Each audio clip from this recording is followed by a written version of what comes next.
दूसरा अध्याय 46वां श्लोक।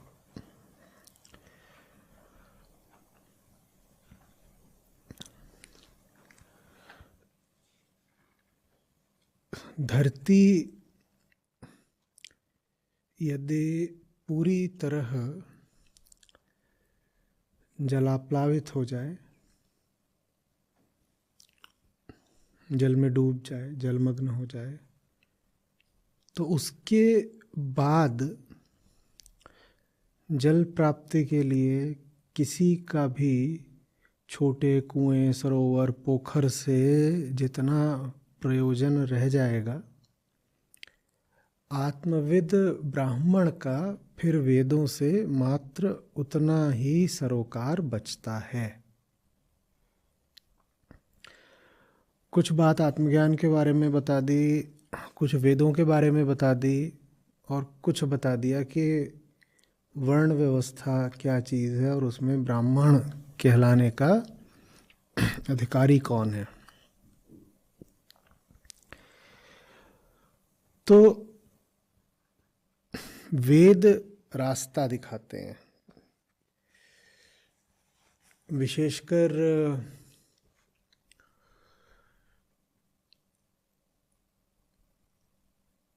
जहाँ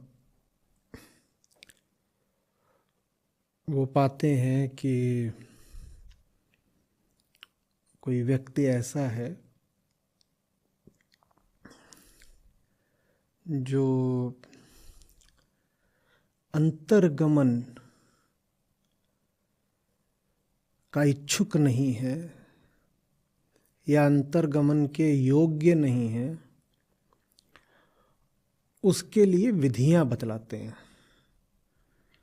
ठीक, भीतर जा करके जो आत्मिक सत्य है उसको तो तुम पहचान नहीं सकते, तो चलो तुम्हारे लिए इतना ही ठीक कि अहंकार को किसी बाहर की सत्ता के सामने ही झुका दो। तुम अभी इतनी इच्छा या इतनी योग्यता नहीं दर्शा रहे हो कि अहंकार में प्रवेश ही कर जाओ और बोध के प्रकाश से वहाँ के अंधेरे को मिटा दो, माने अहंकार ही मिट जाए। उतना तो तुम अभी हौसला दिखा नहीं रहे, तो चलो तुम्हारे लिए एक काम चलाऊ साधन बताए देते हैं।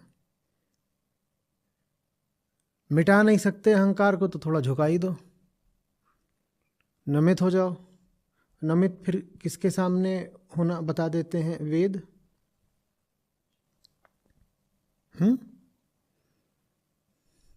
किसके सामने? हाँ, अपने पूर्वार्ध में वेद कहते हैं कि पर्वत दिखे झुक जाओ, आकाश दिखे झुक जाओ, अग्नि दिखे झुक जाओ, वायु चले झुक जाओ, नदी दिखे जल बहे झुक जाओ। कहीं तो झुको। जान नहीं सकते तो झुकना ही सीख लो, इतना ही कर लो तुम। तो ये सब उनके लिए है जो अभी आत्मा की पूर्णता में प्रवेश करने का प्रेम नहीं दिखा रहे या हौसला नहीं दिखा रहे, तो उनको एक अपूर्ण सा ही साधन बता दिया जाता है। वो सब आता है कर्मकांड में। श्री कृष्ण कह रहे हैं वो जिसको अब ब्रह्म के अतिरिक्त कहीं और कुछ दिखाई ही नहीं देता, वो जिसको अब किसी विधि की जरूरत नहीं है क्योंकि उसकी मंजिल उससे दूर ही नहीं है, सिर्फ वो ब्राह्मण कहलाने का अधिकारी हुआ।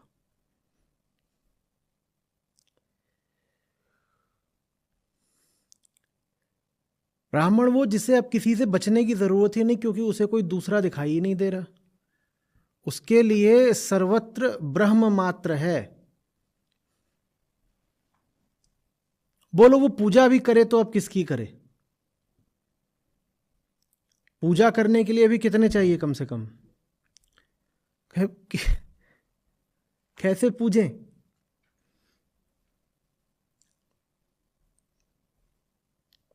अवधूत गीता में तो इन्हीं शब्दों में ऋषि अपना आश्चर्य व्यक्त भी कर देते हैं। कहते हैं अरे नमन करने जाऊं भी तो किसको, किस दिशा में, कैसे करूं?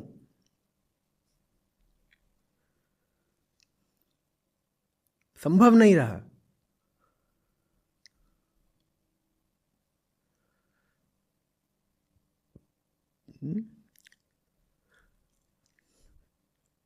ब्राह्मण वो है, कृष्ण कह रहे हैं, जिसको अब वेद की आवश्यकता नहीं रह गई, वो ब्राह्मण है।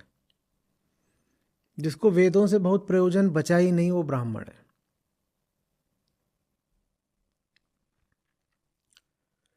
जिसके लिए अब कहीं सूखा पड़ा ही नहीं है, वो ब्राह्मण है। जिसके लिए समूची धरती ही वेद आप्लावित हो गई है, वो ब्राह्मण है।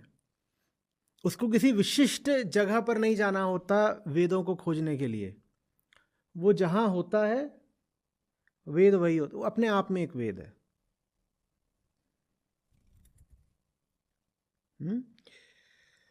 धरती के पूरी तरह जलमग्न होने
पर जितना आपका प्रयोजन कुएं पोखरे आदि से रह जाता है, ठीक उतना ही प्रयोजन जिसका वेदों से बचा हुआ हो, मात्र उसी को आत्मज्ञ ब्राह्मण कहते हैं।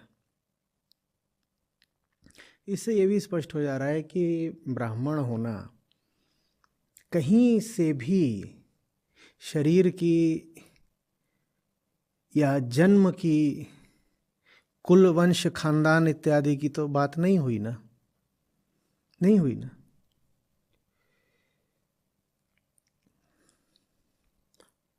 यह श्लोक पर्याप्त होना चाहिए उनको समझाने के लिए जो अभी भी ये माने बैठे हैं भूलवश कि गीता जाति प्रथा के लिए एक आध्यात्मिक दार्शनिक आधार तैयार करती है।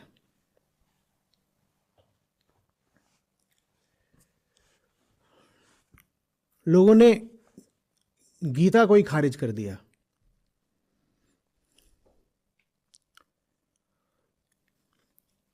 वो कहते हैं कि मनुस्मृति जिस बात को सामाजिक तल पर कहती है, गीता उसी बात को दार्शनिक तल पर कहती है।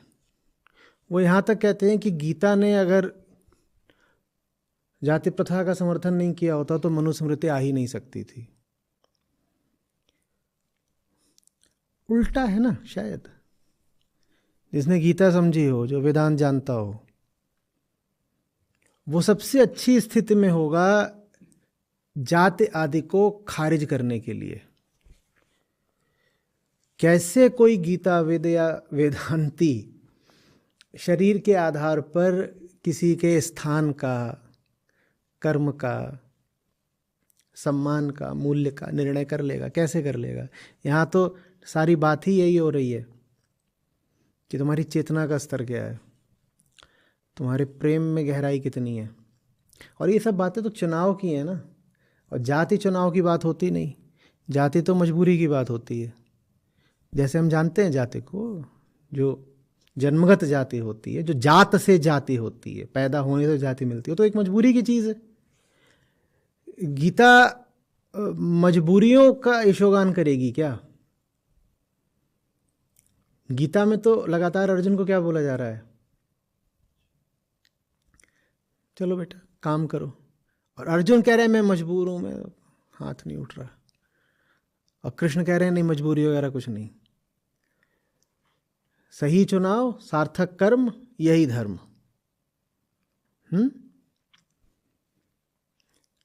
कृष्ण तो जितनी भी वर्णगत रूढ़ियां हैं उनको पूरे तरीके से गीता में ध्वस्त करते प्रतीत होते हैं। क्या कहते हैं अर्जुन? और अर्जुन जो कुछ कहते हैं अधिकांशतः पहले ही अध्याय में आ जाता है। इसीलिए बार बार हमें पहले अध्याय में जाना पड़ेगा, क्योंकि अर्जुन की बात तो वहीं मिलेगी। जो समस्या है जिसका समाधान श्री कृष्ण 17 अध्यायों में करते हैं, वो समस्या तो पहले ही अध्याय में मिलेगी। तो समाधान कहीं अप्रासंगिक ना हो जाए, कहीं हम समाधान के परिप्रेक्ष्य और पृष्ठभूमि को ही भुला न दें, इसके लिए हमें बार बार लौट के कहाँ जाना पड़ेगा? पहले अध्याय में, ताकि समझें तो कि कौन सी वो मूल समस्या थी जिसको हल करने के लिए श्री कृष्ण को इतनी बात करनी पड़ी। तो पहले अध्याय में फिर वापस जाइए, वहाँ वर्ण को लेकर के अर्जुन का क्या मत है? वर्ण को लेकर अर्जुन का क्या मत है? ये जन्मगत है, और उसमें भी रूढ़ी की बात की, वर्ण भी है और महिला दूषित हो जाती है अगर वो नीचे के वर्ण से विवाह कर ले। अनुलोम प्रतिलोम विवाह, ये सब सुना होगा ना आपने। प्रतिलोम विवाह हो जाता है, उससे जो औलादें पैदा होती हैं उनको शास्त्रीय भाषा में वर्ण संकर कह लीजिए, और सड़क की भाषा में नाजायज़ कह लीजिए। और भी जो वर्ण संकर संतानें होती हैं, दैवीयता इनको कोई स्थान, कोई सम्मान नहीं देती। तो अगर ये श्राद्ध तर्पण भी करते हैं तो पितर उसको स्वीकार नहीं करते, और पितर बेचारे तो घूम रहे हैं, उनकी जीवात्माएं तड़प रही हैं, प्यासे हैं, और जल मांगते हैं और अन्न मांगते हैं। और ये जो पैदा हुए हैं सब वर्ण संकर, ये जो कुछ भी अर्पित करेंगे वो स्वीकार करेंगे नहीं, तो वो प्यासे ही रह जाएंगे, नरक में सड़ेंगे, प्यास में जलेंगे।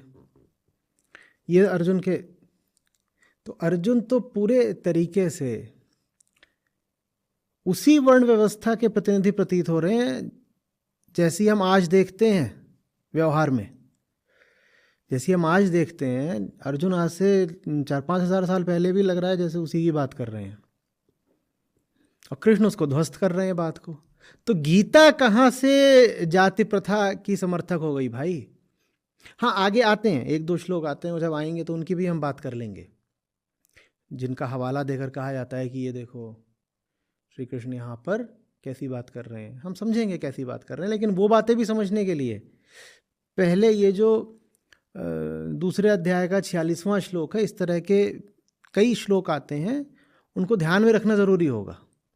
ऐसे थोड़ी करा जा सकता है कि कहीं से यूं ही बस एक श्लोक दोहा चौपाई उठा लें और उसके आधार पर पूरे ग्रंथ पर ही एक ठप्पा लगा के खारिज कर दें उसको, है ना।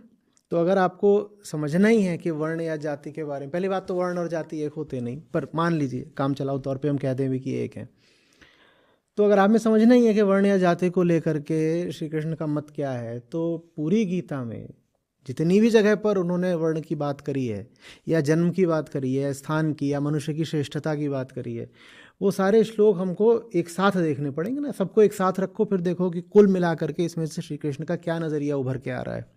ऐसे ही करना उचित होगा, न्याय संगत, है ना। तो ये एक बहुत महत्वपूर्ण श्लोक है।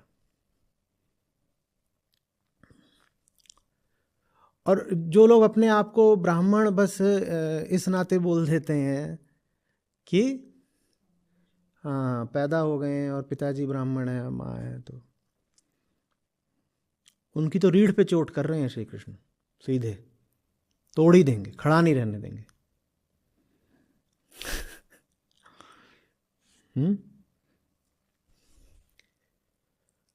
आज का जो ब्राह्मण है उसको तो वेद का पता भी नहीं है, तो वो तो सबसे निचले स्तर का हो गया,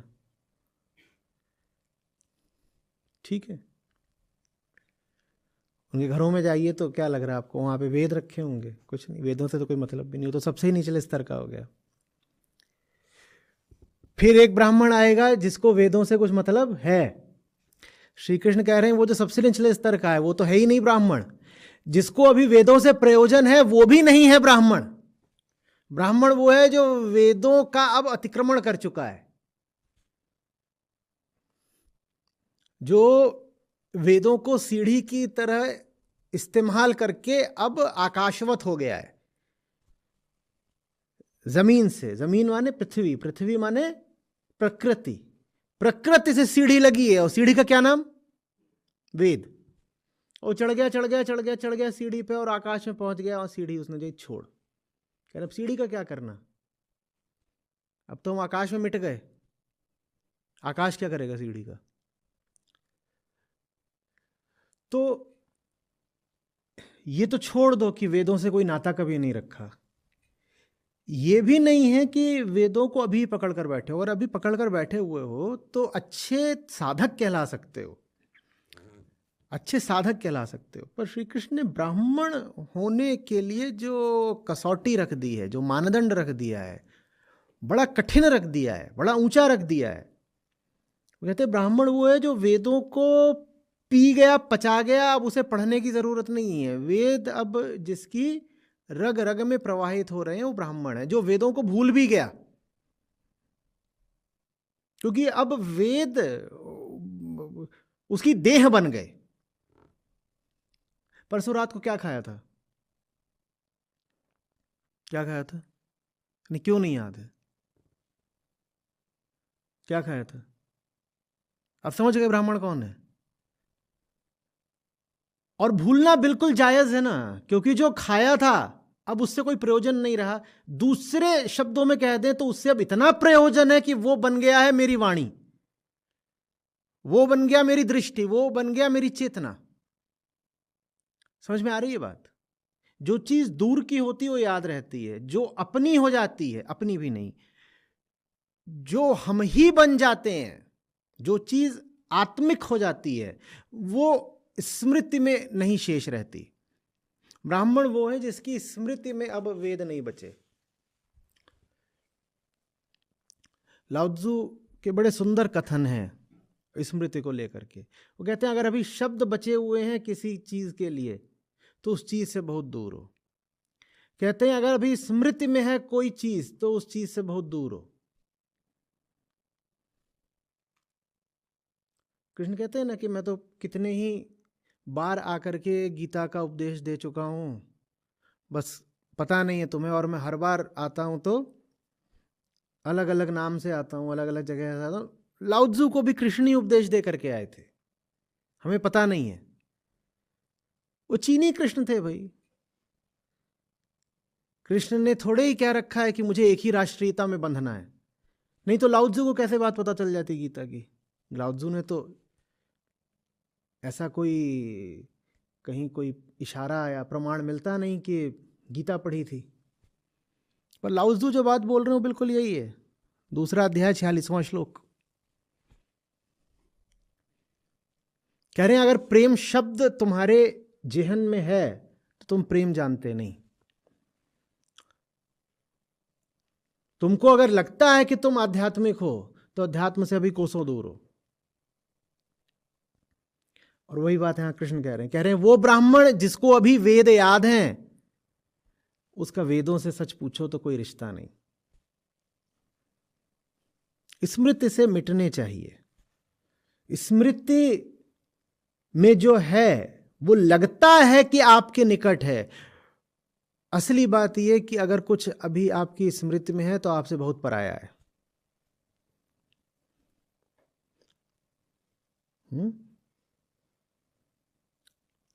स्मृति में कुछ रखना अधिक से अधिक एक माध्यमिक अवस्था हो सकती है, बीच की बात हो सकती है। स्मरण से ऊंचा होता है विस्मरण। तो सबसे गिरा हुआ आदमी वो है जिसको कुछ स्मरण नहीं, वो भी एक तरह की विस्मृत अवस्था में ही है। फिर उसके ऊपर वो आदमी आता है जो स्मरण करना शुरू कर देता है। कृष्ण कह रहे हैं अभी वो भी उच्चतम नहीं हुआ। उच्चतम वो है जो सुमिरन करके फिर भूल भाल गया, पार हो गया। अब उससे पूछोगे कि राम नाम जपता है, माला फिरूं ना जप करूं। अब समझ में आ रहा है क्यों नहीं माला फिरनी, क्यों नहीं? माला जप नाम तप पचा गए सब, अब कुछ बचा नहीं। अब क्या जो कुछ ग्रहण करने लायक था वो इतना ग्रहण कर लिया, इतना ग्रहण कर लिया कि वो मैं बन गया। या ऐसे कह दीजिए जो कुछ ग्रहण करने लायक था वो इतना ग्रहण कर लिया, इतना ग्रहण कर लिया कि उसने मैं को पूरी तरह काट ही दिया। तो अब कौन ग्रहण करेगा और कौन याद रखेगा? याद रखने के लिए भी कोई चाहिए। जो याद रखता था राम के नाम ने उसको ही मिटा दिया। जो याद रखता था वो बहुत सारे नाम याद रखता था, राम के नाम ने क्या करा? या कृष्ण के नाम ने, चलो आप कहेंगे अरे गीता में राम।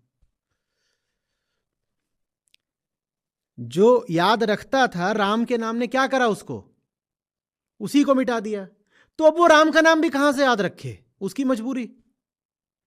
देखो अब जब हमें मारे ही दे रहे हो तुम, तुम्हें भी याद नहीं रख सकते। तो ऐसा होता है ब्राह्मण जो मर गया, जो मर गया उसे अब नहीं कुछ याद है।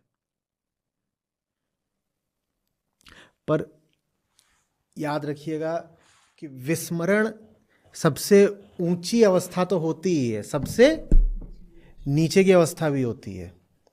वो विस्मरण भला है जो वेदों को आत्मसात करके, वेदों को पचा के, वेदों को पार करके मिला है।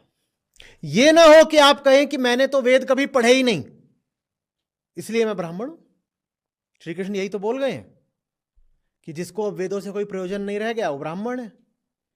तो खड़े हो गए, देखो मैं हूं, मैंने वेद क्या, मैंने कुछ भी नहीं कभी पढ़ा।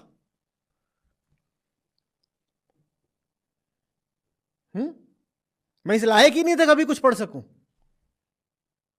तो मैं सबसे श्रेष्ठ हो गया। नहीं, ये नहीं है।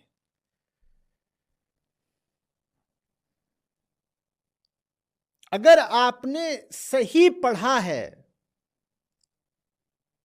शास्त्र को, आध्यात्मिक साहित्य को, तो वो पढ़ने वाले को, बोलो, मिटा देगा। इसलिए अब वो और नहीं कुछ पढ़ पाएगा, या पढ़ेगा भी तो ऐसे कि जैसे कुछ भी पढ़ा जाता है।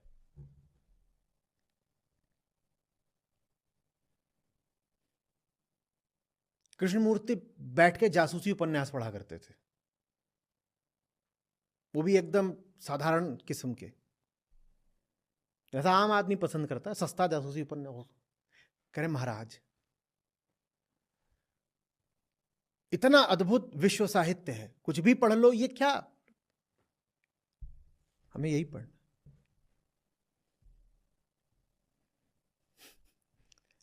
क्योंकि वो सब कुछ तो वो अपनी जवानी में ही पढ़ के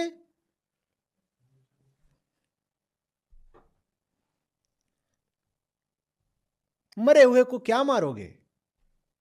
कितनी बार मारोगे मरे हुए को? मार सकते हो? वो तो समाप्त हो चुके हैं।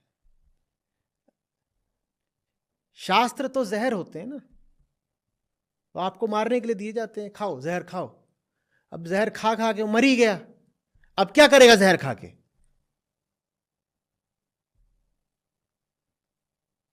क्या करेगा? तब वो जहर नहीं खाता, अब वो पढ़ता है मरे कैसे थे, शेरलॉक होम्स।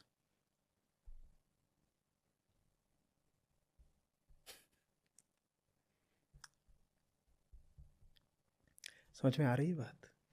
ये ना हो कि इससे प्रेरित होकर के पढ़ना ही छोड़ दो कि कृष्ण ने भी अब बोल दिया कि जिसका वेदों से अब कोई प्रयोजन नहीं रह गया वही तो ब्राह्मण है।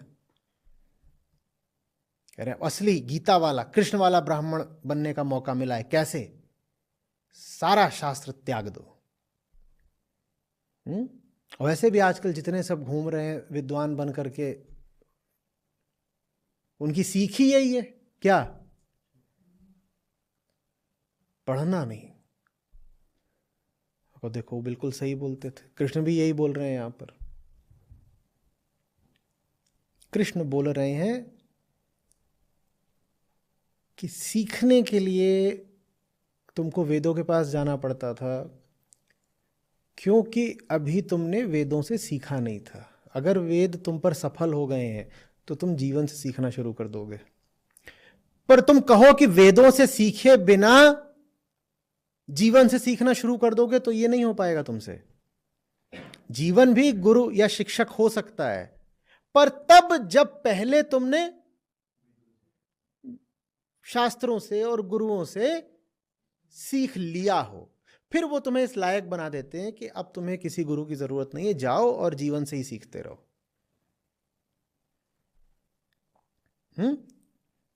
अब तुम्हें किसी कुएं की, सरोवर की जरूरत नहीं है, तुम जहां हाथ रखोगे वहीं जल है।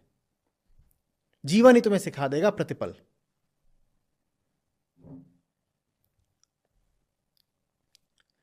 समझ में आ रही है बात?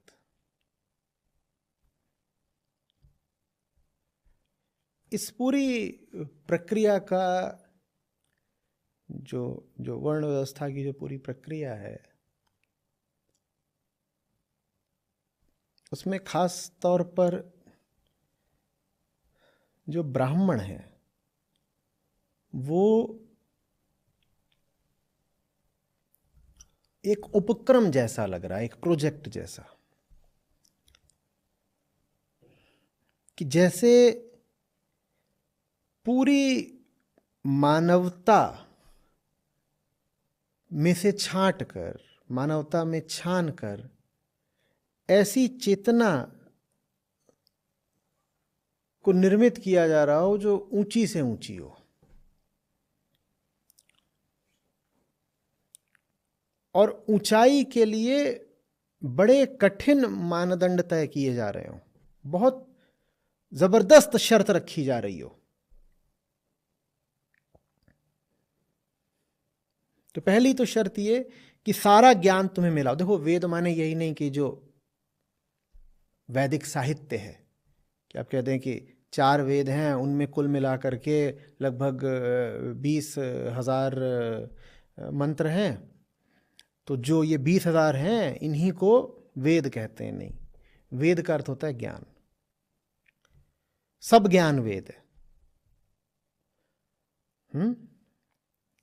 आप अगर जा कर के रसोई में कोई सब्जी बनाना भी सीख रहे हो तो वो भी वेद ही है।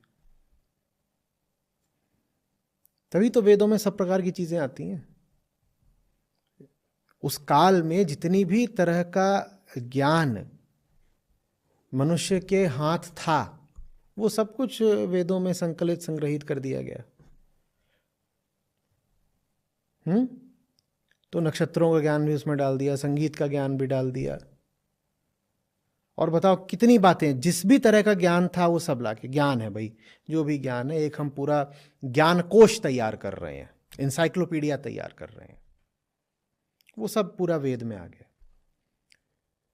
तो बड़ी कठिन शर्त लगाई गई है। पहली शर्त तो ये कि जितनी भी तरीके का ज्ञान संभव हो तुमको पता हो, और उस ज्ञान में तुम इतने पारंगत हो गए हो।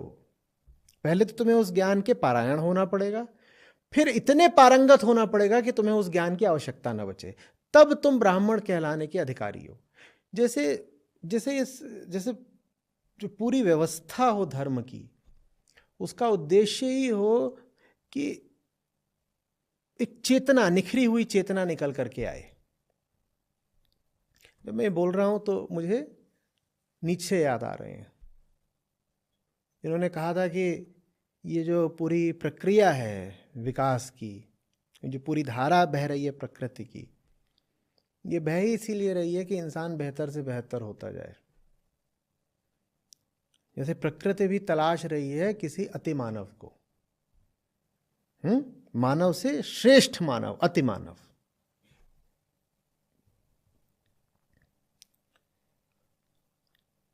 उसी की कुछ झलक हमको यहां पर और ज्यादा परिष्कृत रूप में देखने को मिलती है कि वो चेतना चाहिए जिसने सबसे पहले तो जितना हो सकता है उतना ज्ञान सोखा हो, और फिर चूंकि वो ज्ञान उसने ईमानदारी से सोखा है, वो उस ज्ञान के हाथों मिट ही गई हो। क्योंकि ज्ञान अगर असली है तो उसका काम यही होगा, अहंकार रूपी अज्ञान को मिटा देगा। ज्ञान आएगा तो क्या करेगा? अज्ञान को मिटा देगा। और अहंकार किसका नाम है? तो ज्ञान अगर आएगा तो अहंकार को मिटाएगा। तो ये कड़ी शर्त है कि पहला सारा ज्ञान ले लिया हो और उस ज्ञान को अनुमति भी दी हो कि आकर के भीतर मुझे तोड़ दे, मुझे खा जा।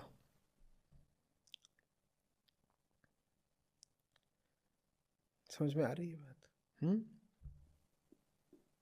अब देखिए कि ये बात कही किस संदर्भ में गई है, क्योंकि इसके बाद तो वो जो बड़ा गीता का प्रसिद्ध श्लोक है उस पर आ जाते हैं।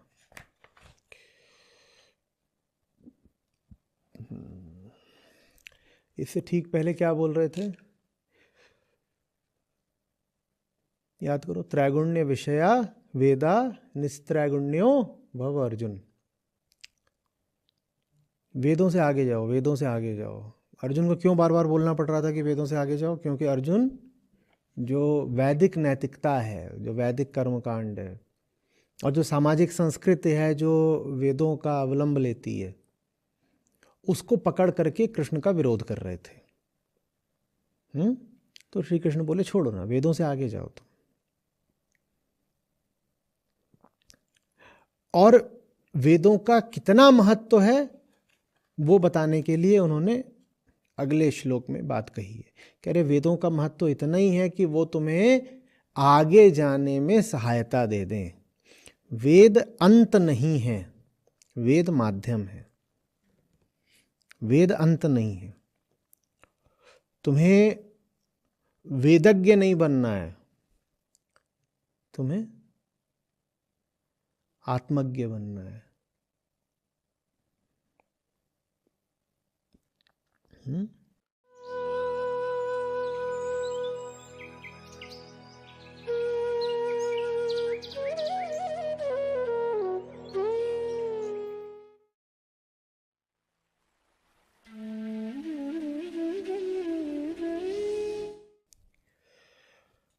अब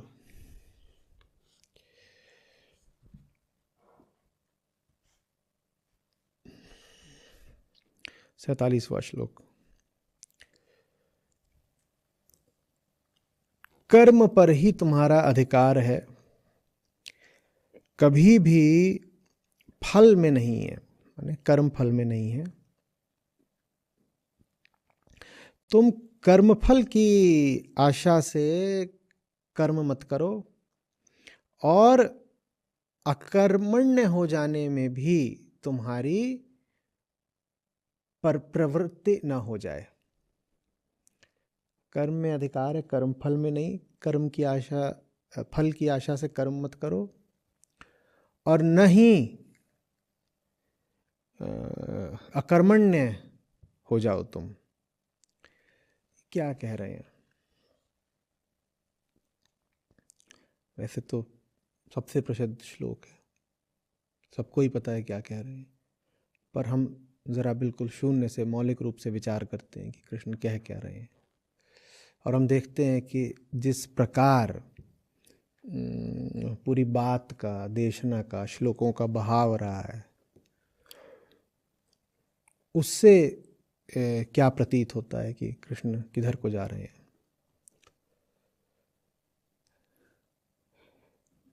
इससे पहले कृष्ण कह रहे थे कि देखो, प्रकृति में रत मत हो जाओ, यही कह रहे थे ना, निस्त्रैगुण्यो भव अर्जुन, प्रकृति में रत नहीं होना है। फिर अगले श्लोक में भी यही कहा कि ज्ञान भी प्रकृति में ही आता है। तीनों गुण प्रकृति में आते हैं ना, और ज्ञान क्या है? सतोगुण। तो ज्ञान भी चीज प्राकृतिक ही है। तो कहा कि देखो, सबसे ऊंचा वो है जो ज्ञान को भी पकड़ के नहीं बैठ जाता। उससे पहले कहा था तीनों गुणों में से किसी को भी नहीं पकड़ना। फिर कहा तीनों गुणों में जो उच्चतम है अर्जुन, उसको भी नहीं पकड़ना। 45वां श्लोक क्या बोल रहा? देखो, मत पकड़ो तीनों गुणों में से किसी को मत पकड़ो। फिर बोले जो तीनों गुणों में उच्चतम है, यहां तक कि उसको ही मत पकड़ो, माने ज्ञान को ही मत पकड़ो। ठीक है। अब कह रहे हैं पकड़ने लायक कुछ जब है ही नहीं, तो कर्म फिर किसी आशा में कैसे करा जा सकता है? आशा तो किसी ऐसी चीज की होगी ना जो तुम्हें मिल गई, तुमने लपक ली। कुछ है ही नहीं लपकने लायक। जो उच्चतम था वो क्या था? सतोगुण, ज्ञान, वो भी लपकने लायक नहीं है। कौन है ब्राह्मण? जिसने ज्ञान को भी छोड़ो, त्याग दिया। अरे, जब प्रकृति के क्षेत्र में जो उच्चतम है वो भी पकड़ने लायक नहीं है, तो बताओ कर्म हम किस आशा से करें? प्रकृति का बाजार सजा हुआ है, और वहां जो सबसे चमकदार, लुभावनी, महंगी चीज है, वो भी हमारे जब किसी काम की नहीं, तो बताओ बाजार की तमाम वस्तुओं में हम किस आशा से खो जाएं? बोलो। छोटा मोटा बाजार नहीं है वो क्या है? वो मेगा मार्ट है।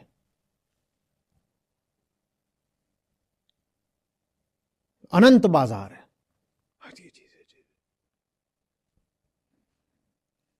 और कृष्ण कह रहे हैं देखो, हमने वहां जा करके ना कहा है कि तुम्हारे पास जो सबसे ऊपर का मॉडल है वही दिखा दो,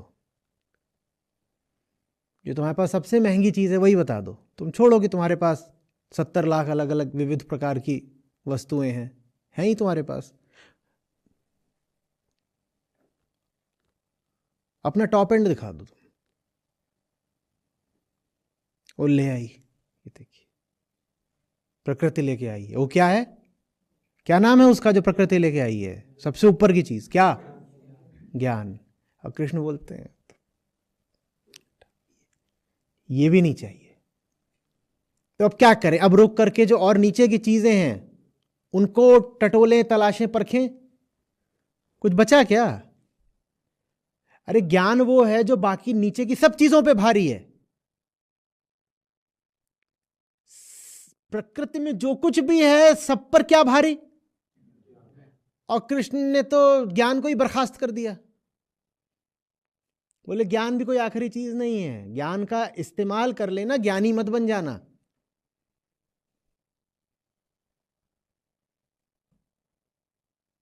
जो ज्ञान से मुक्त है वही बुद्ध है।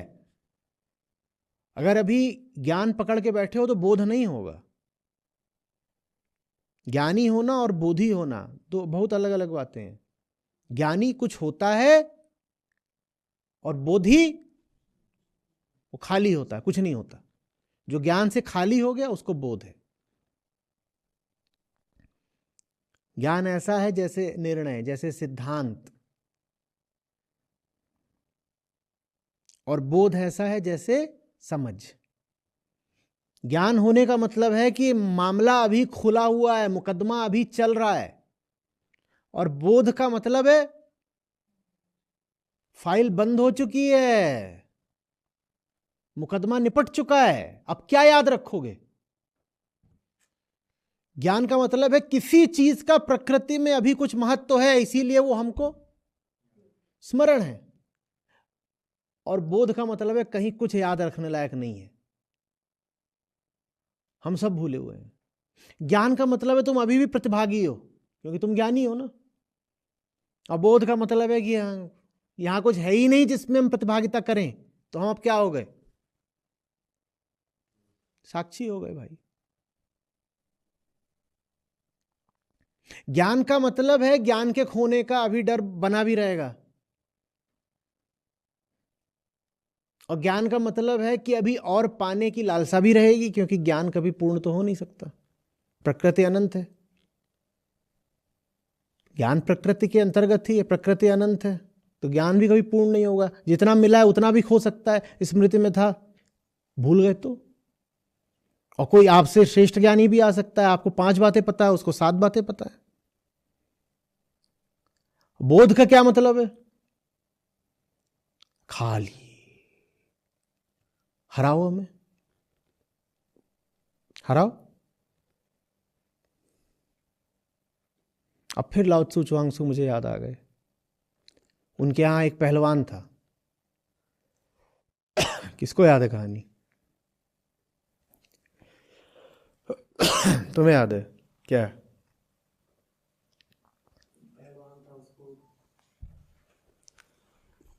इतनी देर में हम गलातर कर लेंगे।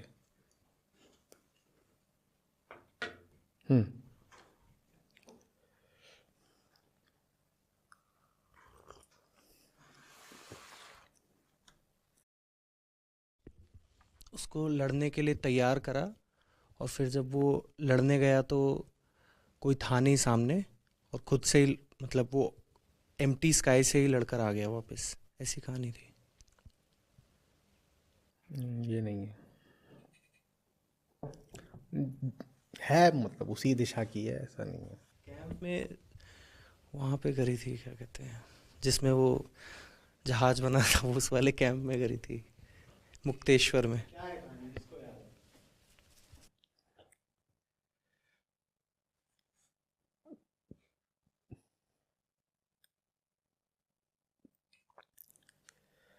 तो वो लड़ने जाता था और लड़ाई शुरू हो इससे पहले ही बोल देता था कि मैं तो हार गया।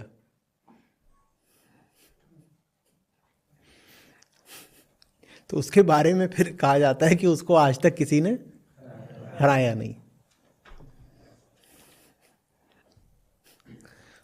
तुम कुछ हो तो तुम्हें हराया जाए, फिर मैं हूं ही नहीं, मुझे क्या हराओगे। इसको खोजो, पूरा पढ़ के सुनाऊंगा।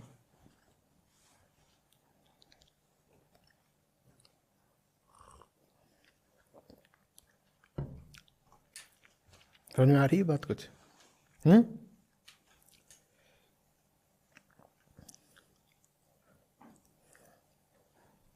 कुछ चाहिए ही नहीं है।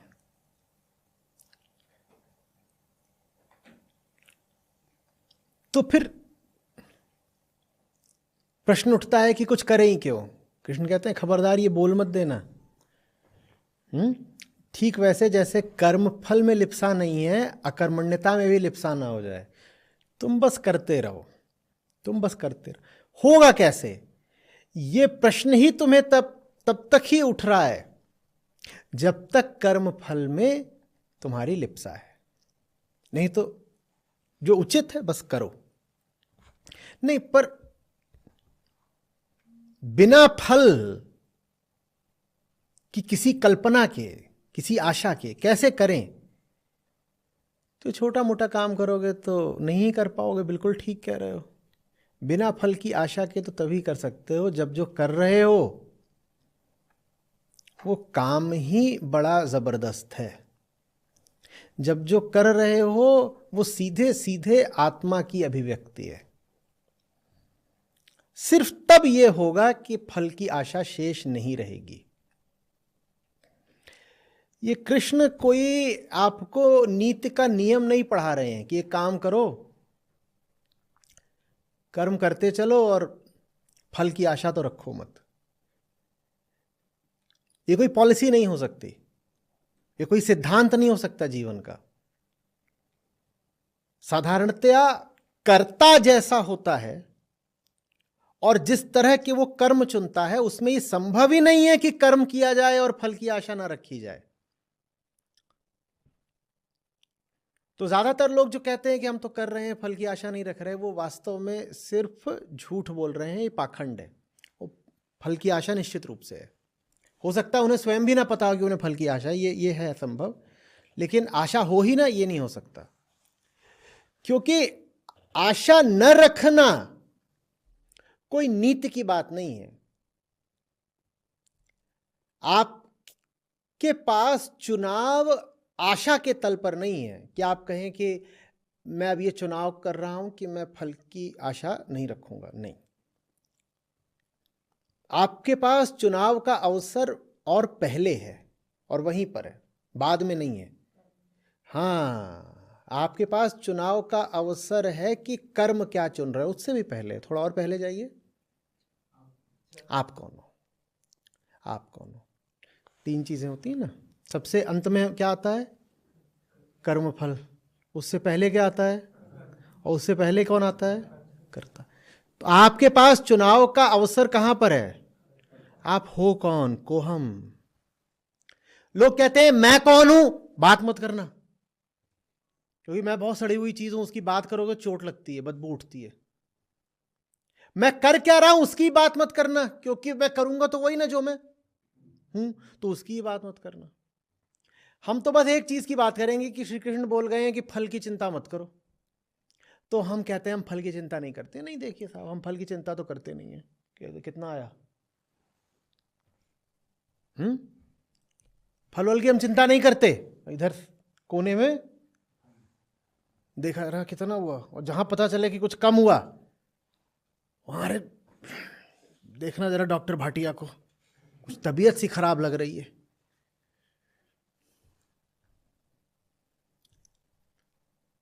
समझ में आ रही है बात? कर्मफल बहुत आखिरी बात है, वहां पर जाके उपचार नहीं कर पाओगे आप कि कर्मफल की चिंता नहीं करनी है। कर्मफल तो ऐसा है जैसे तीसरी चीज हो, तीसरे तल की। एक होता है प्राइमरी, फिर सेकेंडरी, और फिर क्या आता है? टर्शियरी। कि जैसे जड़ में दीमक लगी हो और आप इलाज कर रहे हो पत्तियों का। सबसे प्राथमिक चीज क्या हुई? जड़। जड़ के बाद क्या चीज आई? माध्यमिक, तना या टहनी, जो भी बोलो, शाखें। और अंत में क्या आया? पत्ती। अब पत्तियों में पत्ती मुरझा रही है, गिर रही है, और आप जाके पत्ती पे पानी डाल रहे हो। वहां जड़ को चाट रही दीमक। दीमक का क्या नाम? कुछ भी नाम दे लो, माया, ज्ञान, अहंकार, जो भी बोलना है बोल लो। वो जड़ में लगी हुई है और पत्ती ऐसे हो गई है मुरझा के, और ये ले करके गए और पत्तियों पे ऐसे पानी छिड़क रहे हैं, कह रहे इससे कुछ हो जाएगा। ये अवस्था है उन लोगों की जो कर्म फल के तल पर ज्यादा बात करते हैं, विचार करते हैं। कहते हैं देखो अब जो भी होगा देखा जाएगा ना। जो व्यक्ति इस तरह की बात कर रहा है, अब क्या होगा कल छोड़ो ना, भविष्य किसने देखा है, और कृष्ण बोल गए ना, ज्यादा चिंता परवाह नहीं करनी चाहिए। ये लोग क्या कर रहे हैं, पत्तियों पे पानी छिड़क रहे हैं, और जड़ चटी पड़ी है और पत्ती पे पानी छिड़कोगे तो कुछ होगा? हाँ, चलो अच्छा, तने पर सिंचाई कर देते हैं, उससे भी कुछ होगा? तना क्या है? कर्म। कहते हैं जो काम कर रहे थे वो काम बदल देते, काम बदल ही नहीं पाओगे। क्योंकि कर्म क्या होता है? कर्ता होता है सूक्ष्म, और उसी सूक्ष्म कर्ता की अभिव्यक्ति होता है स्थूल कर्म। कर्म और कर्ता क्या होते हैं? एक एक अदृश्य छुपा बैठा है। आज तक कर्ता को देखा है कभी? भीतर छुपा बैठा है। और वही जो कर्ता है जब प्रकट हो जाता है तो उसको बोल देते हैं। तो हम कर्म को ये भी कह सकते हैं, स्थूल कर्ता को ही कर्म कहते हैं। ठीक है ना? उसका भी इलाज नहीं कर पाओगे क्योंकि चीज सूक्ष्म है, उसका स्थूल इलाज कैसे कर लोगे? इलाज हमेशा किसका करना पड़ेगा? इसीलिए तो वेदांत विशिष्ट है इतना। वेदांत को नहीं करनी है पत्तियों की, शाखों की, तने की बातें। वेदांत को मूल में जाना है, और मूल में बैठा है कर्ता, मैं।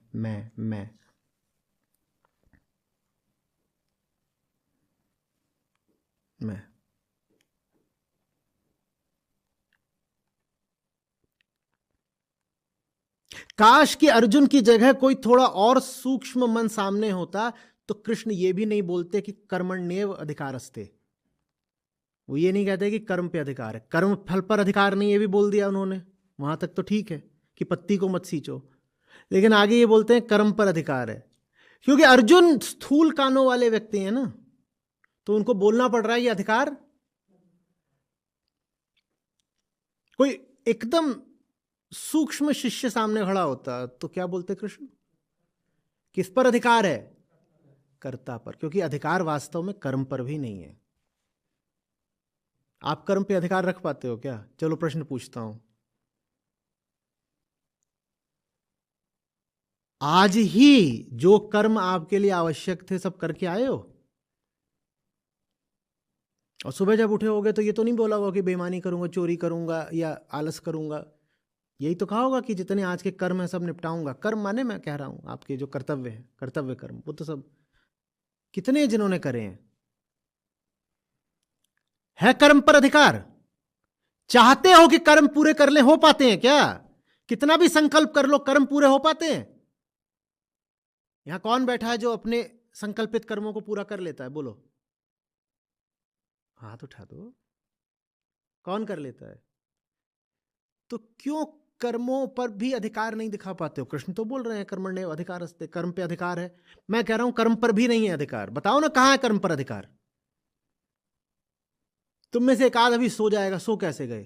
कर्म पे अधिकार था तो सो कैसे गए? ये तो तुम्हारे अधिकार की बात होनी चाहिए थी ना, कि नींद आई कि नहीं आई। पर तुम्हारा अधिकार कहां है? तुम तो सो जाते हो। तो कर्म पर कहां है अधिकार? सुबह उठते हो, डांट खाते हो, आज काम पूरा करोगे, क्या बोलते हो? जी आचार्य जी। है कर्म पर अधिकार? तो उस वक्त मुझे नहीं लगता कि मुझे धोखा दे रहे हो। खौफ में ही सही, लेकिन बोल तो देते ही हो। क्या कर दूंगा? करते हो क्या? कर्म पर अधिकार कहां है बताओ? है कर्म पर अधिकार? नहीं है। है, सारे काम बेहोशी में हो रहे हैं, किसका कर्म पर अधिकार है? काम तो सारे बेहोशी में चल रहे हैं, किसको कहां पता है क्या कर रहा है? अब विकास की उंगली उसकी नाक के अंदर है, तो तय करके डाली। कर्म पर अधिकार होता तो भीतर खुदाई चल रही होती। बोलो, नहीं चल रही होती। तो वास्तव में अधिकार मात्र किसके ऊपर है? ये अच्छे समझ लो, क्योंकि इस श्लोक का जितना दुरुपयोग दुनिया ने करा है, क्रोध भी आता है और क्षोभ भी होता है। सड़क चौराहे पर खड़ा हर अज्ञानी कर्मण्येवाधिकारस्ते। सबको पता है, सब गीताविद है। कितना दुस्साहसी होता है ना अहंकार, किसी को नहीं छोड़ता ना, कृष्ण को भी लपेट लेता है। शर्म भी नहीं आती उसको, कहीं तो लाज कर लो, कहीं तो रुक जाओ, किसी चीज को तो अपने मैले हाथों से अछूता रखो। तो सब छूना, हर चीज गंदी करनी, जैसे जानवर कि कोई नाली की कीच में लोटा हुआ सुअर हो जैसे, और सुअर है, पशु है, उसे कुछ नहीं पता, और ऊपर से क्या लपेटे हुए, कीचड़, और वो घुस आया मंदिर में। वो जरा भी परवाह करता है, थोड़ा भी सम्मान करता है क्या? वो तो घुसा चला आ रहा, वो लौट जाएगा।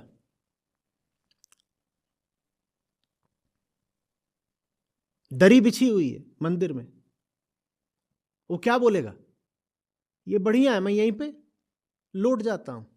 ऐसा होता है अहंकार, वो मंदिर को भी गंदा करने में जरा नहीं हिचकिचाता। वही इंसान ने करा है। गीता जितनी प्रसिद्ध हुई उतनी ही दुरुपयुक्त हुई।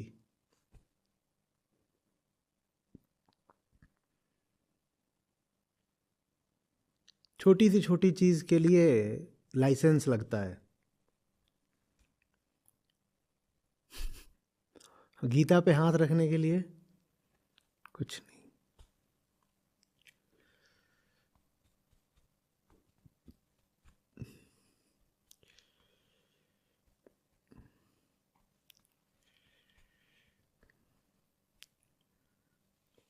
कोई 5वीं का गणित का शिक्षक भी अपने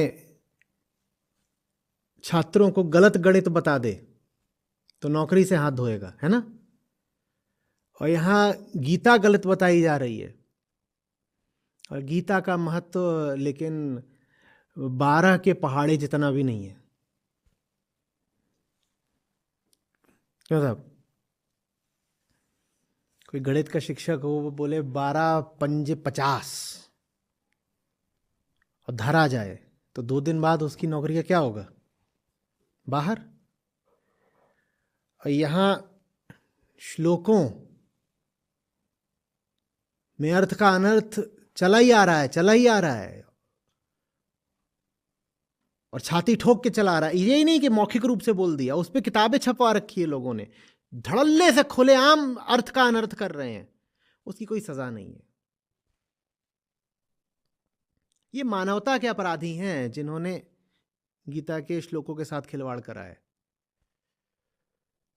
ये छोटे मोटे अपराधी नहीं है, ये बड़ी से बड़ी सजा के हकदार हैं। लेकिन इनमें से बहुत तो ऐसे हैं जिनको बहुत सम्मान मिल रहा है और जिनको धार्मिक पुरुष कहकर पूजा भी जा रहा है।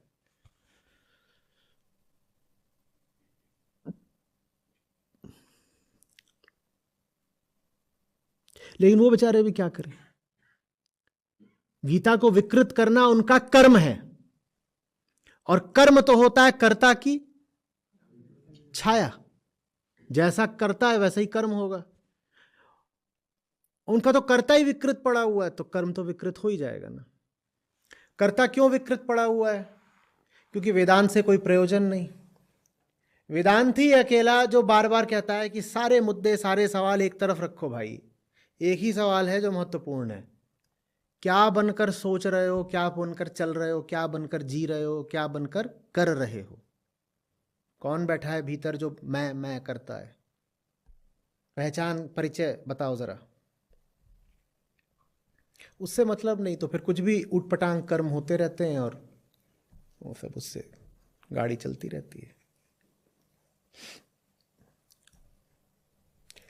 ये बात समझ में आई है? कर्मफल पर अधिकार तो दूर की बात है, तुम्हारा कर्म पर भी अधिकार नहीं होता। देखो, अगर कर्ता एक लोलुप इकाई है, लोलुप समझते हो क्या? लालची। तो लालच से ही वो क्या करेगा? अरे भाई, जब कर्म लालच से कराया तो कर्मफल की इच्छा तो वो, तो बात खत्म हो गई ना वहीं पर। कर्ता के खराब होते ही कर्म और कर्मफल पहले ही निर्धारित हो गए कि अब इनका क्या होने वाला है, कुछ बचा वहां पर। श्री कृष्ण इसलिए बोल रहे हैं कि तुम वहां कर्मफल जाकर के क्या तलाश रहे हो, या कि कर्मफल को लेके तो कोई बात करना ही व्यर्थ है। जब कर्म ही लालचवश या ज्ञानवश या भयवश हुआ है, तो उसमें कर्मफल की आशा तो पूर्व निहित है। कर्मफल के लिए ही तो कर्म, तो अब तुम कर्मफल को कैसे दरकिनार कर दोगे, या भुला दोगे, या छोड़ दोगे? तो तुम कर्म पे ध्यान दो, और कर्म पे ध्यान देना तो किस पे ध्यान देना होगा? ये अच्छे से पी लिया है सूत्र। बहुत बात मत किया करो कि अरे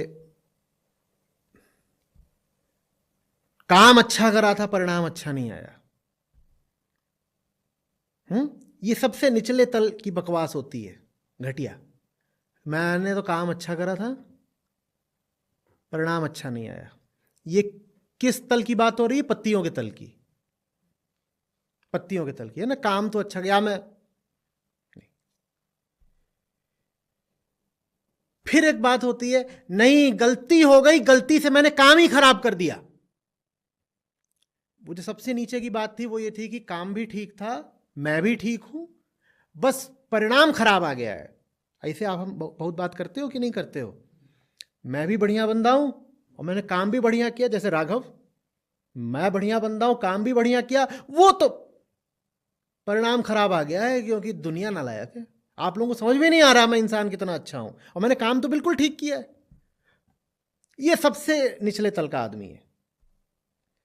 जब इससे थोड़ी सी चेतना उठती है, चेतना के उठने का मतलब ये होता है कि व्यक्ति में अंतर्दृष्टि जगी है। जब थोड़ी चेतना उठती है तो बोलता है नहीं नहीं, देखो परिणाम खराब इसलिए आया है क्योंकि काम ही गलत हो गया। ये यहां तक तो मानने को तैयार हो गया है कि कर्म गलत हो गया, लेकिन ये अभी भी एक बात नहीं मान रहा कि कर्ता गलत है। वो ये कह रहा है कर्म गलत हो गया, कर्ता ठीक है, कर्म धोखे से गलत हो गया।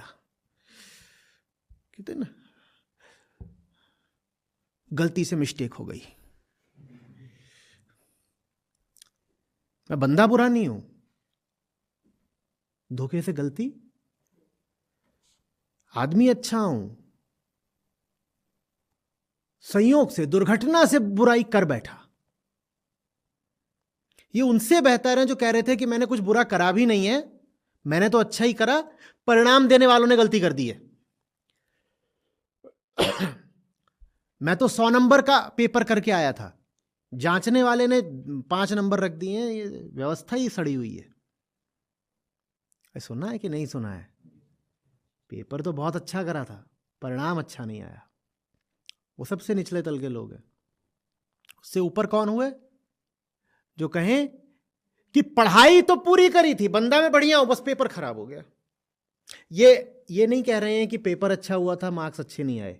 ये मान रहे हैं कि मार्क्स अच्छे इसलिए नहीं आए क्योंकि पेपर ही खराब हुआ था, लेकिन ये नहीं मान रहे कि पेपर खराब होना तय था क्योंकि तुम खराब आदमी हो। ये कह रहे हैं मैं बढ़िया छात्र हूं, बस उस दिन किसी वजह से पर्चा खराब हो गया, पेट खराब था इसलिए पर्चा खराब हो गया, वरना तैयारी तो पूरी है, बंदा बुरा नहीं हूं मैं। श्री कृष्ण कह रहे हैं बात बनेगी नहीं, ये मक्कारियां हटाओ, बिल्कुल एकदम हटा दो।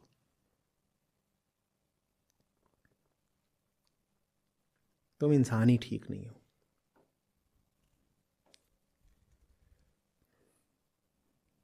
तुम्हारी पूरी कहानी तुम पर ही समाप्त हो जाती है। आगे तुम कौन सा कर्म करते हो, उसका नतीजा क्या आता है, हटाओ, मुझे उसमें कोई रुचि ही नहीं है। तुम्हारी कहानी तुम ही से शुरू हुई, तुम पे खत्म ही हो गई ना। तुम जैसे हो, मुझे पहले ही पता है कि तुम कोई घटिया ही काम करोगे और घटिया काम का घटिया नतीजा भी झेलोगे ही झेलोगे।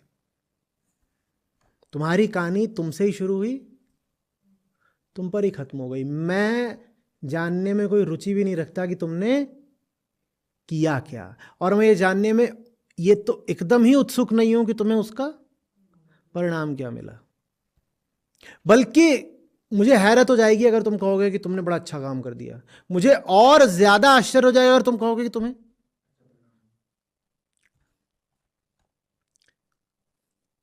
खतरे की बात है।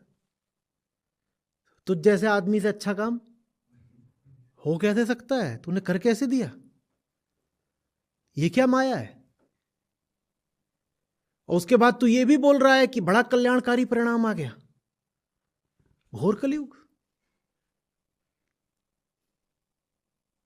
आदमी तेरे जैसा और परिणाम मेरे जैसा, ये कैसे संभव है, हो नहीं सकता। जरूर भ्रम है, टूट जाएगा थोड़ी देर में।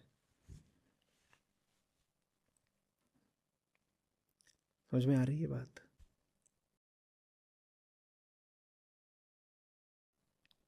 काहे झूठी आशा पाले हो, काहे अपने आप को बचा के सोचते हो कि बाकी सब ठीक कर लोगे। नहीं कर पाओगे ना। इसी में तो सारी मेहनत करे डाल रहे हो, सारा पसीना इसीलिए बहा रहे हो। मैं बचा रहा हूं जिंदगी ठीक कर लूं। एक छोटी सी चीज है वो ठीक करनी है, उसको ठीक करने की जगह बाकी 100 चीजें ठीक कर रहे हो और देखो थके जा रहे हो। हम्म थके जा रहे हो, नहीं थके जा रहे हो।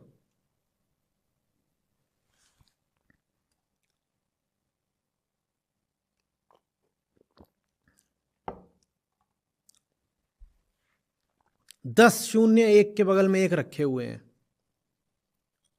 10 भी नहीं रखे। 10 में लगेगा आसान है। 1000 शून्य एक के बगल में एक रखे हैं, और जो सबसे पीछे वाला है मेहनत करके पहले वो जो शून्य था उसका बनाया 6। उसके बाद उसके बगल में, अभी धोखाधड़ी कर रहे हो तो उसमें बड़ी सावधानी रखनी पड़ती है, मेहनत करनी पड़ती है। उसके बगल वाले का बनाया 8। उसके बाद ले करके ब्लेड थोड़ा सा मिटा करके उसके बगल वाले का बनाया 3।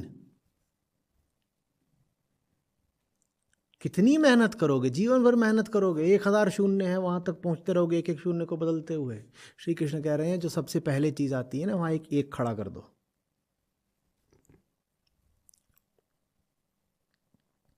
अनंत संपदा के अधिकारी हो जाओगे। वो एक छोटा सा काम करना है, वो करने को राजी नहीं हो। वो जो एक तुम हो उसको बदलने को राजी नहीं हो, बाकी सब बदलने को तैयार हो। देखो कितने झूठ बोलते हो दिन भर, कितने कष्ट सहते हो। ये सारे कष्ट तुम जानते हो किस लिए सह रहे हो? सिर्फ अपने आप को बचा के रखने के लिए बाबा, और नहीं कोई ज़रूरत है इतनी मेहनत करने की और इतनी पीड़ा झेलने की। किसी ने कोई भी दुख किसी और वजह से कभी नहीं झेला। दुख झेलने वाला भी अहंकार है और झेलने का कारण भी मात्र एक है, उसे स्वयं को बचाना है। तुम्हें अगर स्वयं को नहीं बचाना तो कोई दुख बचेगा नहीं। स्वयं को बचाना ही है दुख को बचाना। आज के दिन में ही कितना सारा श्रम होगा और कितनी आफत होगी जो तुमने व्यर्थ ही करा और व्यर्थ ही झेली। विचार करके देखो एक पल।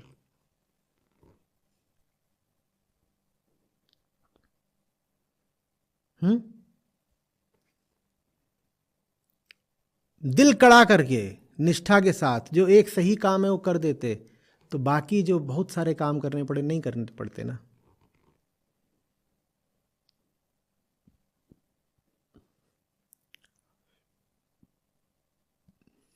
गलत बुनियाद पे घर खड़ा कर दिया हो और फिर जगह जगह उस पर जिंदगी भर खपच्चियां लगाते रहो, तो भी टिकता है क्या? मेहनत पूरी झेल लेता है। सारी मेहनत खा जाएगा ना वो घर, बुनियाद ही गलत थी। अध्यात्म कहता है बुनियाद ठीक कर लो, बाकी घर तुम्हें जैसा खड़ा करना है करो, नहीं करना ना करो, वो फिर तुम्हारी मर्जी है, मुक्त हो।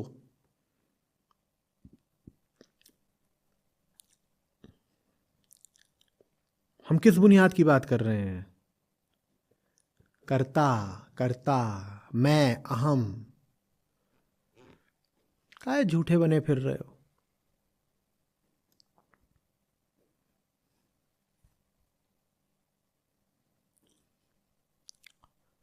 कुछ स्पष्ट हो रही है बात? हम्म।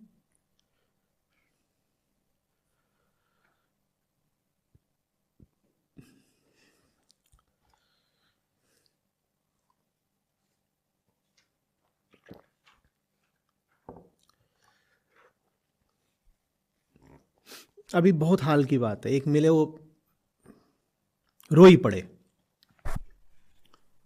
बोले संस्था में आना है। ठीक, आओ।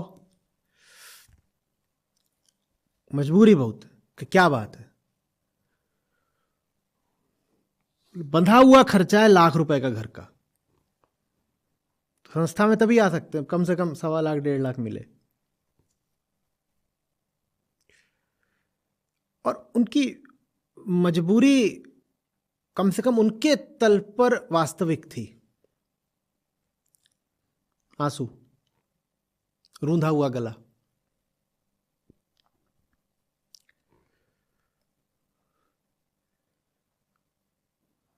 अब संस्था तो इतना दे नहीं सकती, नहीं आए।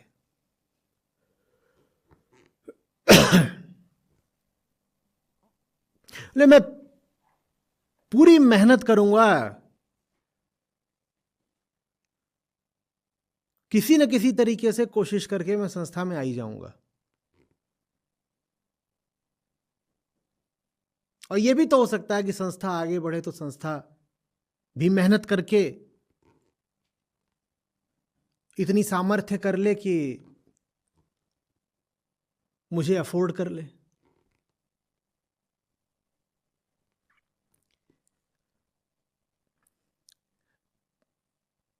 ये इतनी बड़ी राम कहानी क्यों बनानी पड़ रही है?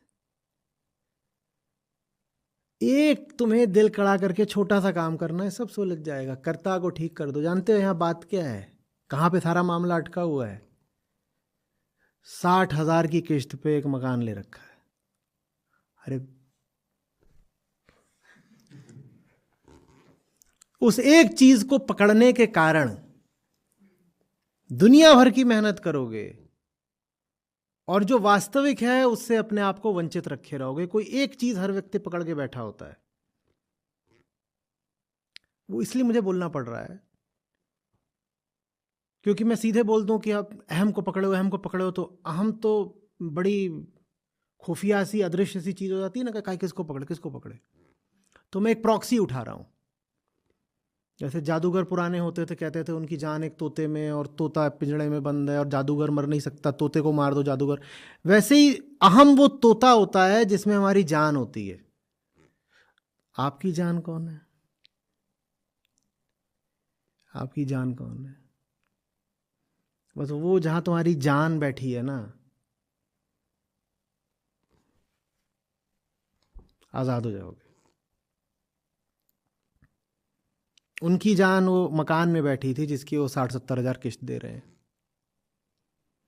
अब वो जो 60-70 हजार किस्त है, उसके मारे तुम भी बोझ तले दबे हुए हो, और तुम ये भी चाहते हो कि संस्था भी उस बोझ तले दब जाए। क्योंकि वास्तव में वो जो राशि जाएगी वो तुमको भी नहीं जाएगी, वो राशि बैंक को जाएगी।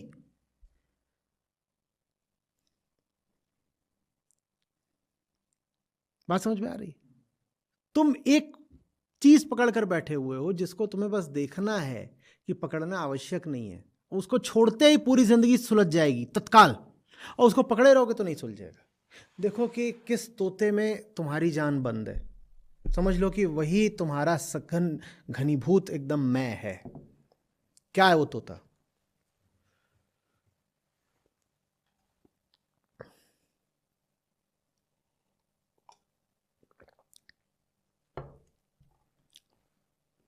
संस्था के बहुत सारे सदस्यों के लिए वो तोता है काम वासना।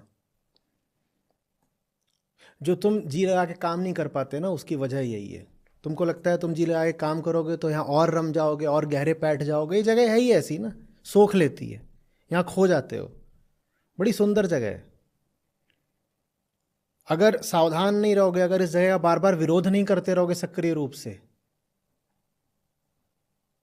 तो ये जगह तुमको बिल्कुल आलिंगन में अपने ऐसे समेट लेगी। तो तुम्हें सक्रिय रूप से इस जगह का विरोध करना पड़ता है। विरोध इसलिए करना पड़ता है क्योंकि एक तोता तुमने पकड़ रखा है, वो है वासना। तुम्हें एक भय पकड़े हुए है कि अगर तुम यहां पर जम गए तो तुम्हारी वासना नहीं पूरी हो पाएगी, देह सुख से वंचित रह जाओगे। और एक वही मूल कारण है जो तुम्हें काम नहीं करने देता, जिसके कारण तुमको यहां से उखड़े उखड़े रहना होता है, और नहीं कोई वजह है।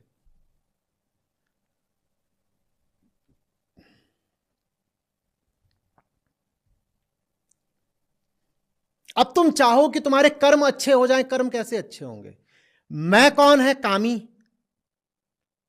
और यहां कर्म करना है जो उच्चतम है, वो उच्चतम कर्म तुम कर ही नहीं सकते अपनी काम वासना के साथ। तुम्हारी काम वासना ही नहीं तुम्हें करने दे रही। और ऐसा नहीं कि तुम सक्रिय रूप से कामुक हो रहे हो काम के समय में, नहीं, पर भीतर तुमने बहुत अज्ञान में एक छवि बना रखी है। वो वास्तव में दैहिक वासना से भी थोड़ा सा भिन्न है। वो छवि है एक सुखी जीवन की, और उस सुखी जीवन की तुम्हारी छवि में एक स्त्री है, एक पुरुष है, और दो नन्हे मुन्ने हैं। और तुम में खौफ बैठा हुआ है कि वो जो छवि है वो साकार होने से रही इस जगह पर। तो इसलिए तुम अपने आप को इस जगह में कभी रमने नहीं देते। चूजे बुलाते हैं तुमको बार बार। जैसे ही तुम काम में ध्यान लगाना शुरू करते हो, दो उधर से नन्हे मुन्ना मुन्नी तुम्हें आवाज देना शुरू कर देते हैं, अरे हमारा क्या होगा, कॉल्स पूरी कर ली तो हमारा क्या होगा, काम में बेईमानी नहीं करी तो अरे हम वो नीचे से आवाज देते हैं, वहीं बैठे हैं दोनों, उछलते हैं, आवाजें मार रहे हैं। अब समझ में आया इनका नाम गोली क्यों रखा मैंने?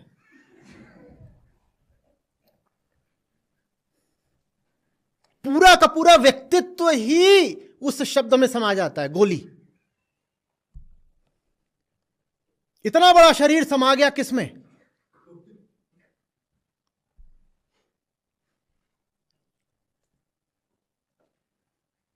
अब जादूगर इतना बड़ा है पर उसकी जान किसमें समा गई?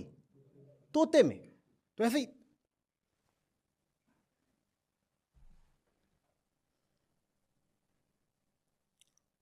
उस एक चीज को छोड़ दो, जिंदगी बहुत सुलझ जाएगी, एकदम आसान हो जाएगी। और छोड़ने का मतलब देखो, कृष्ण आगे आगाह कर देते हैं कि भाई मैं तुम्हें अकर्मण्य होने को भी नहीं बोल रहा, ना मैं तुमसे ये कह रहा हूं कि कर्म फल का लोभ करो, ना ये कह रहा हूं कि कर्म फल का त्याग करो। क्योंकि तुमसे सक्रिय रूप से बोल दिया कर्मफल का त्याग करना है तो तुम अकर्मण्य हो जाओगे। तुम कहोगे जब कर्मफल मिलेगा और हम उसको भोग ही नहीं सकते तो कर्म करें ही क्यों, तो तुम अकर्मण्य हो जाओगे। तो कृष्ण इसीलिए आगे सावधान कर देते हैं अगली पंक्ति में, मैं तुमसे अकर्मण्य होने को भी नहीं कह रहा हूं, मैं तुमसे न भोगने को कह रहा हूं, न छोड़ने को कह रहा हूं, मैं तुमसे भूलने को कह रहा हूं। ये बहुत अलग बात है। छोड़ने को नहीं कह रहे, छोड़ने को नहीं कह रहे हैं, भूलने को कह रहे हैं। और भूलने का यह मतलब नहीं है कि नहीं मिलेगा। भूलने का मतलब है जैसा तुम्हारी स्मृति में, छवि में, जैसा तुम्हारी आशा में है वैसा नहीं मिलेगा। कुछ और मिलेगा जो तुम्हारी आशा से बहुत आगे का होगा। थोड़ी तो श्रद्धा रखो, क्यों पगलाए बैठे हो?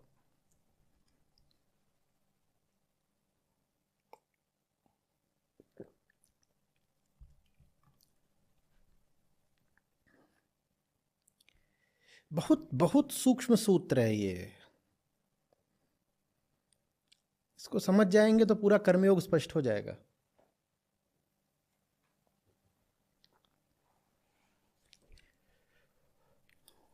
तुम अगर सही हो तो तुम्हें परिणाम, बोलिए बोलो, नहीं याद रहेगा। क्योंकि तुम सही हो तो सही होने में ही बड़ा आनंद है, बड़ा रस है। और जब तुम्हें परिणाम याद नहीं रह जाता तो एक बड़ी अजीब घटना घटती है, अनपेक्षित परिणाम बरसता है तुम्हारे ऊपर।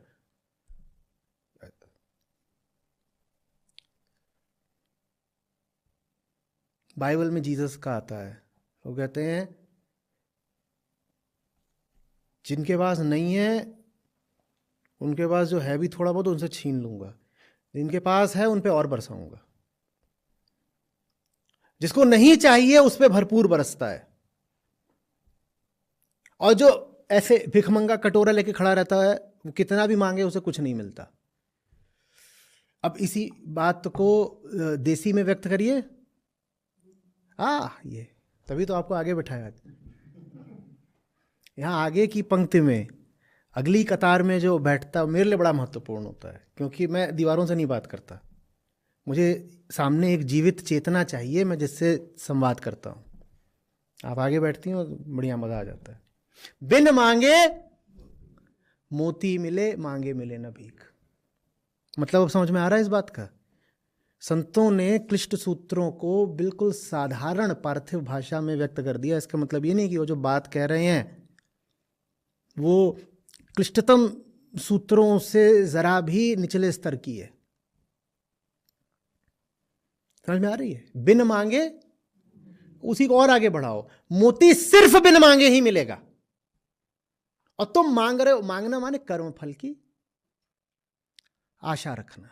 जो कर्म फल की आशा रखता है भीख भी नहीं मिलती उसको। जिसको नहीं चाहिए उसको अनपेक्षित रूप से हीरे मोती न जाने क्या बरस जाते हैं। अब ये आप में लोभ नहीं जगाया जा रहा, अच्छा मांगेंगे नहीं तो बहुत कुछ मिलेगा, ठीक है हम भी नहीं मांग रहे। 5 मिनट हो गए अभी तक हीरे मोती बरसे नहीं, हम भी नहीं मांग रहे, एकदम नहीं मांग रहे। 10 मिनट हो गए अभी भी नहीं बरसे हीरे मोती। सचमुच भूलना पड़ता है।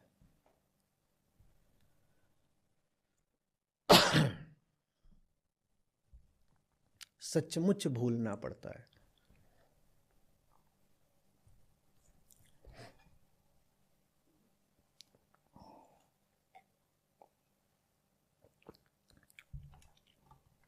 यही तो हो नहीं पा रहा। भूल ही नहीं पा रहे। जो भूल नहीं पा रहे तो उसके लिए कृष्ण पहले ही समझा चुके हैं। आप लोगों के लिए आगे अभी दोहराव पे चल रहे हैं ना। कर्म त्याग, कर्म संन्यास, बोलो बोलो, नहीं कर पाओगे तुम तो। अरे आप लोग कर चुके हैं ना, बोले तुम लोग कर्म योग करो। छोड़ना संभव नहीं हो पाएगा। तुम सही होने पर, सही से जुड़ने पर ध्यान दो। सही चीज में अपने आप को अनुमति दो डूबने की। जो फालतू है वो अपने आप छूट जाएगा। तो आप याद भुलाने की कोशिश करोगे, वो भूलेगी नहीं। किसी चीज को और ज्यादा याद रखना हो तो उसे भूलने की कोशिश करो, भुलाने की कोशिश मत करिए। जो सही है उसमें डूबिए। अच्छा पता कैसे करें क्या सही है? जितना पता है कि जो सही है उतना तो डूबो उसमें, वहां से शुरुआत करें, आगे का अपने आप हो जाता है। तो आपके पास अब अपने बचाव में कोई तर्क नहीं बचा है। कुल मिला के बात इतनी सी आ गई कि जितनी भी आप में समझ है, विवेक है, ईमानदारी के साथ उतनी समझ से जो काम सही लगता है उसमें डूब जाइए। आगे का काम अपने आप होता है। तो ये बहाना भी मत बता दीजिएगा कि अभी तो हमारी साधना अधूरी है, ज्ञान बहुत नहीं है, विवेक जानते नहीं। ऐसा नहीं है, इतने भी ना समझ नहीं हो, इतने भी ना समझ नहीं हो। जो जानते हो उसको जी कर दिखाओ। जितना ज्ञान है उसको ही ऐसे हथेली पे मत रखे रहो, उसको पी कर दिखाओ। मैं बदले, मैं बदले। ये जो हाथ में ज्ञान का कटोरा लेके नुमाइश करते हो ना, ये बड़ी अश्लील लगती है, बहुत गंदी। ज्ञान एक तरह से लाज की चीज होनी चाहिए।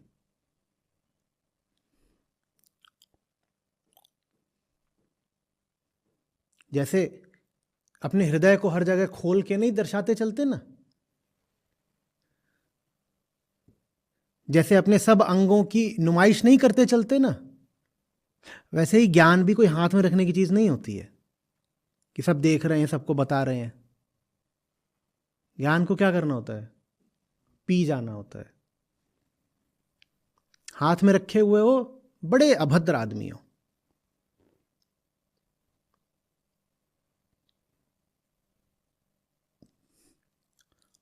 अभी तक की क्या बात निकली?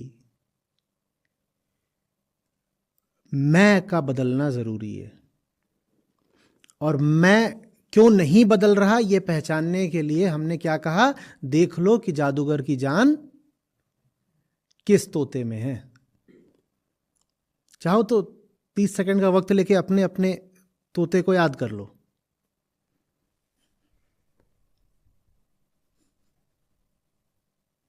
तोते का नाम बताएं।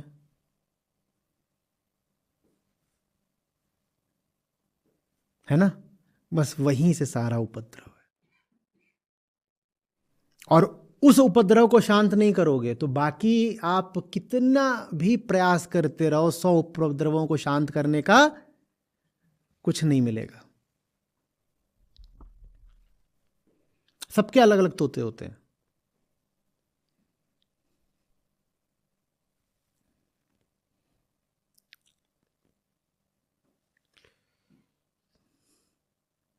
एक और सूत्र दिए देता हूं।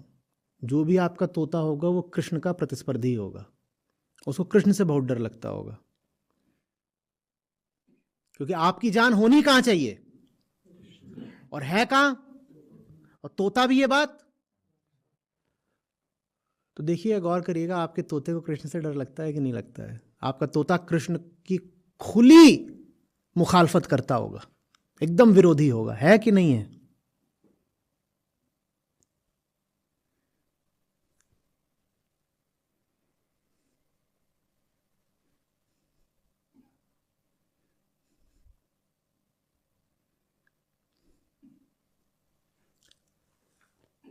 सारी बात समझ में?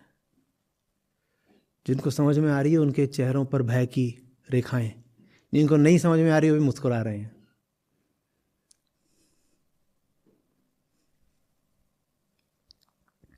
कुछ और है ही नहीं प्रिय होने का अधिकारी सत्य के अतिरिक्त, और आपने न जाने किसको प्रिय बना लिया है। वही तोता है आपका, वही मैं है, वही सारी विडंबना है, वहीं फंसे हुए हो। थोड़ा प्रयोग ही करके देख लो। अच्छा, तोते की गर्दन नहीं मरोड़ सकते, इतना तो कर लो कि तोते को थोड़ा दूर सरका दो। इतने से आरंभ करके देख लीजिए, हो सकता है कि पता चले कि कुछ बड़ा अच्छा हो रहा है।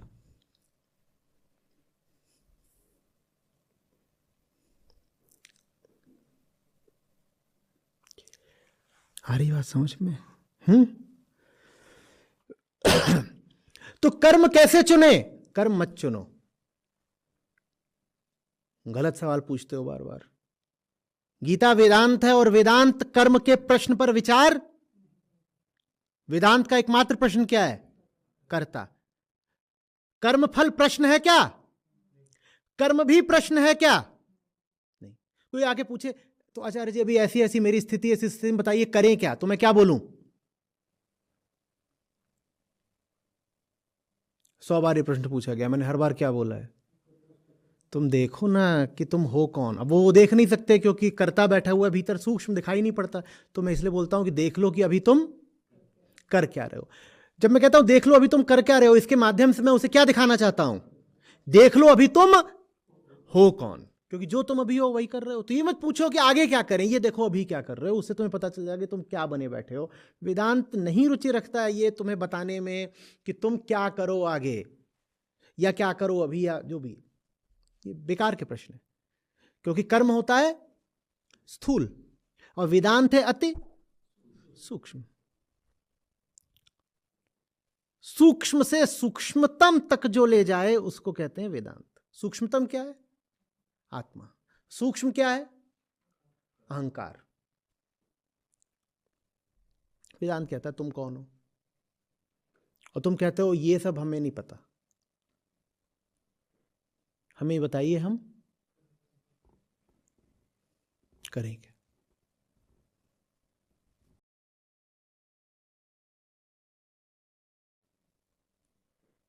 हमें बताइए, हम करेंगे। ट्रेन में चढ़ गए और टीटी के पास जाकर बताओ मेरी सीट कौन सी है।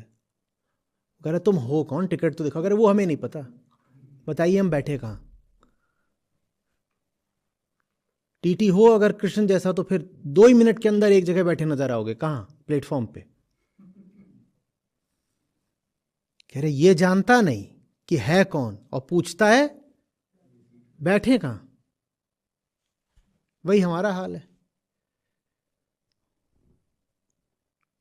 आज तक किसी ने ये सवाल पूछा है, हु एम आई? सब क्या पूछते हैं, व्हाट टू डू। जी बताइए अब मैं क्या करूं।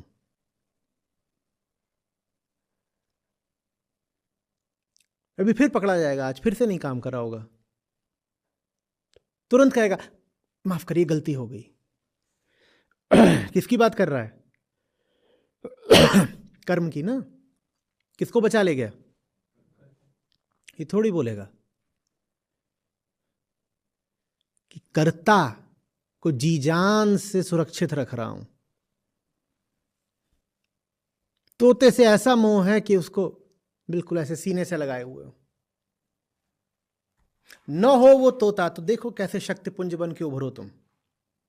वो तोता तुम्हारी कमजोरी है, उसने तुमको एकदम शक्तिहीन बना दिया है, निस्तेज कर दिया है तुम्हारे तोते ने। और वो इतना दुर्बल है, इतना असुरक्षित है कि तुम उसको बचाने के लिए जितना भी श्रम कर रहे हो वो कम पड़ रहा है और व्यर्थ जा रहा है। और जान उसकी तुम तब भी नहीं बचा पाओगे तोते की। मरेगा वो तब भी, लेकिन तुम्हारी जिंदगी बर्बाद करके मरेगा। तुम लगा लो, तुम जितनी जान लगा सकते हो उसकी जान तुम तब भी नहीं बचा पाओगे।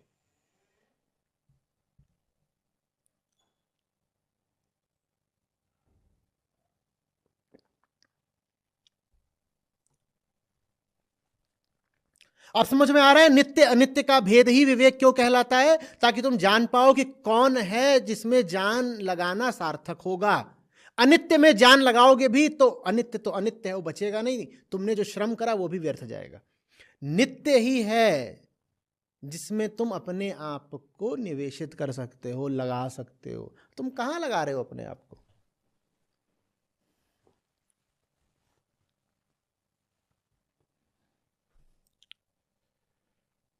मेरे ख्याल से क्रिप्स मिशन था जब भारत आया था, तो उसको लेकर कहा जाता है गांधी जी ने टिप्पणी करी थी, it's like a post dated cheque on a failing bank.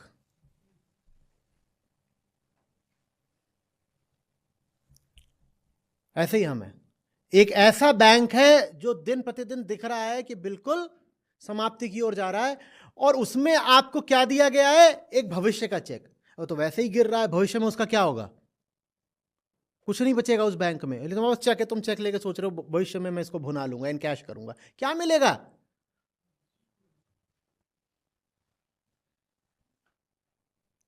क्या मिलेगा? तोता। अतीत में जिन पर तुमने अपने आप को इतना निवेशित किया, उनसे लांछना अपमान के अलावा कुछ पाए?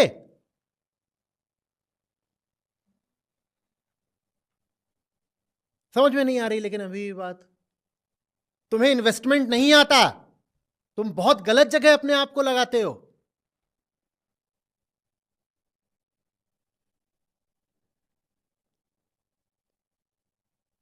और जो नित्य है, जिसके डूबने की कोई संभावना नहीं,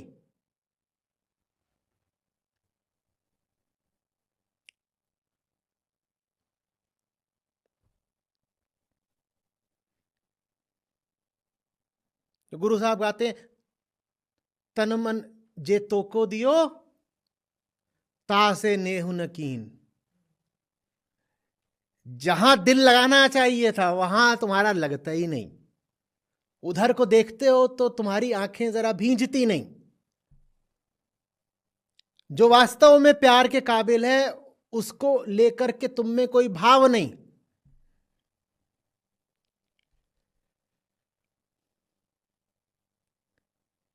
और फिर आ कहते, क्यों डोलत मन बावरे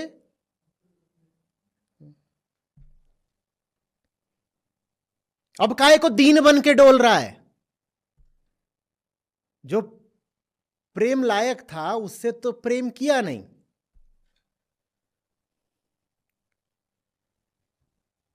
और अब ऐसे कर रहा है कि अरे बर्बाद हो गया, जिंदगी बर्बाद हो गई। मैं माने वो जो मैं को सबसे प्यारा। समझ में आ रही बात? मैं को कैसे पहचाने? जो मैं को सबसे प्यारा वही मैं। देख लो तुम्हें सबसे प्यारा कौन है, उसी का नाम कर्ता।